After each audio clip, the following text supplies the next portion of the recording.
안녕하세요. 상남자 중개사입니다. 오늘은 식당, 음식점 창업을 하기 위한 종류, 그리고 그 종류별 특징 및 장단점에 대해서 이야기해 보려고 합니다. 이 창업을 한다는 건 참 막연한 일이죠. 가게를 차리기 위해 상가도 구해야 되고, 또 상가를 구하려면 시장 조사도 해야 되고, 이 상권 분석도 해야 되고, 할 게 정말 많죠.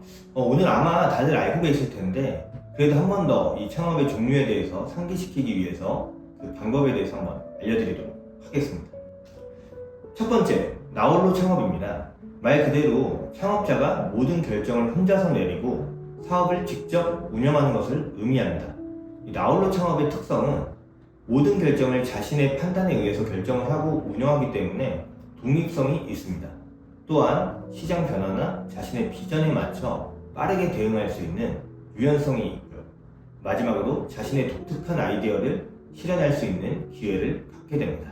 장점으로는 사업의 모든 측면을 창업자 자신이 직접 관리하고 통제할 수 있고, 창업에 성공했을 경우 모든 이익을 혼자 다 가져갈 수 있습니다. 또한 자신의 가치와 철학을 사업에 마음껏 반영할 수 있습니다. 하지만 단점도 있겠죠. 바로 높은 실패의 위험입니다. 혼자서 결정하고 운영하기 때문에 부족한 경험과 시장 조사 등으로 인해 실패의 위험이 높고, 모든 책임은 창업자 본인이 짊어져야 합니다.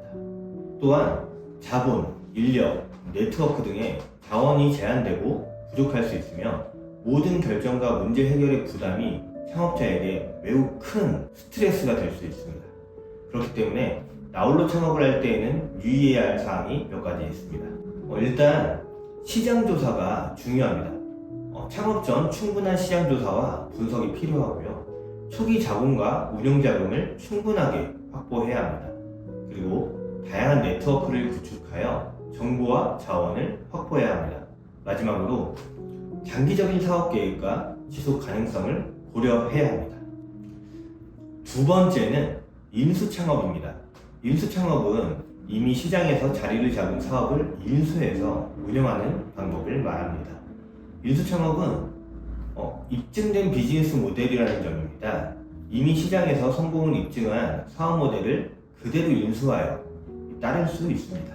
또한 사업장, 장비, 직원 등이 이미 갖춰져 있기 때문에 바로 사업을 시작하고 운영하여 수익을 낼 수 있습니다. 그렇기 때문에 창업을 하는 데 있어 위험이 감소되죠. 기존 사업의 데이터와 노하우를 통해 위험을 더 잘 예측하고 관리할 수 있고, 창업 준비 과정에서 발생할 수 있는 시간을 절약할 수 있으며, 기존 사업주가 구축한 공급망과 고객 네트워크를 충분히 활용할 수 있습니다. 하지만 이 잘 나가는 사업장을 인수하기 위해서는 높은 권리금 또는 인수 비용이 필요하고요. 기존 사업 방식과 문화를 이 창업주 스타일에 맞게 변경하기에는 조금 어려울 수 있습니다. 또한 인수 과정에서 생각하지 못했던 문제들이 발생할 수 있다는 단점이 있습니다. 그렇기 때문에 인수 창업을 할 때 유의해야 할 사항은 바로 철저한 실사가 필요합니다. 사업을 인수하기 전에 철저한 실사를 통해서 재무 상태와 법적 문제를 꼭 확인하셔야 합니다. 두 번째는 이제 인수 조건과 계약서에 명시된 내용을 정확하게 이해하고 동의하셔야 되고요. 법률, 세무, 사업 전문가의 조언을 꼭 구하시는 게 좋습니다. 마지막으로는 인수 후에 이 사업을 어떻게 발전시킬지에 대한 전략적인 계획이 필요합니다. 세 번째, 프랜차이즈 창업입니다.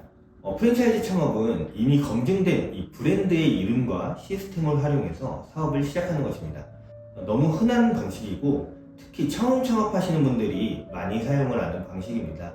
프랜차이즈 창업은 브랜드 인지도를 활용해서 고객들의 관심을 끌 수 있고, 본사에서 제공하는 운영 지침과 시스템을 따라서 사업을 운영하기 때문에 인수 창업보다는 오히려 체계적이고 더 초보들이 하기 쉬운 사업입니다. 그렇기 때문에 고객 유치에 용이하고 개인이 하기 힘든 광고와 마케팅, 교육 등을 본사에서 지원받을 수 있으며, 이미 시장에서 성공한 브랜드를 선택함으로써 시장조사 부담이 줄어든다는 장점이 있습니다. 하지만 브랜드 사용에 대한 로열티를 지불해야 되기 때문에 추가적인 비용이 들어가고, 본사의 정책과 규정을 따라야 하므로 자유도가 제한될 수 있고요. 같은 브랜드를 사용하는 다른 프랜차이즈 점포들과 오히려 경쟁을 해야 한다는 단점이 있을 수 있습니다. 그렇기 때문에 프랜차이즈 창업을 할 때에는 프랜차이즈 계약서를 자세히 검토하셔야 되고 조건과 의무를 꼭 이해하셔야 됩니다. 그리고 초기 자본과 로열티 지불을 고려하여서 자금 계획을 세워야 하고요. 브랜드와 지역의 적합성을 잘 고려해서 이 브랜드를 선택하셔야 됩니다. 이렇게 오늘은 나홀로 창업, 인수 창업, 프랜차이즈 창업 세 가지 방식에 대해서 알아봤는데요. 사장님들은 어떤 창업 방식이 마음에 드시나요? 이 각각의 방식에는 장단점이 있기 때문에 사장님의 상황과 목표에 맞게 신중하게 선택하시길 바랍니다. 이 오늘 내용이 도움이 되셨으면 하는 마음으로 이만 마치겠습니다. 더 궁금한 점이나 필요한 내용이 있으시면 구독과 좋아요 눌러주시고요. 댓글이나 문의를 통해서 연락 부탁드립니다. 감사합니다.